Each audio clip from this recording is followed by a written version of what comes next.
ఎప్పుడు మేము గోరుమిటీలు పంచదారతోనే చేసుకుంటాం. ఈసారి బెల్లంతో చేసాం. చాలా బాగా వచ్చాయి. ఆ రెసిపీ నేను తొందరలో లాంగ్ వీడియో అప్లోడ్ చేస్తాను. గోరుమిటీలు చేసిన తర్వాత అడుగున ఇలా పాకం మిగిలిపోతుంది. దాన్ని వేస్ట్ చేయకుండా ఒక గిన్నెలోకి స్టోర్ చేసాము. దోసలు కానీ, అట్లు కానీ దేంట్లో అయినా నంచుకోవడానికి అని చెప్పేసి.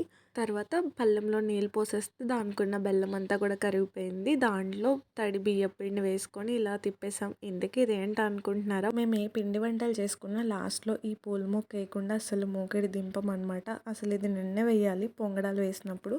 తర్వాత గోరుమిటీలు కూడా ఉన్నాయి కదా అని చెప్పేసి మా అమ్మ మార్నింగే వేసింది. అరిసెలు, పాకుండలు లాంటివి చేసినప్పుడు లాస్ట్లో కొద్దిగా సలివిడి ఉంచేసి పూల మొక్క వేసి అప్పుడు మూకిడి దింపుతారు. ఎలాగో గోరుమిటీలు వేసాక అడుగున బెల్లం ఉంటుంది కదా, దాంట్లో వేద్దామని చెప్పేసి ఇలా వేసాము.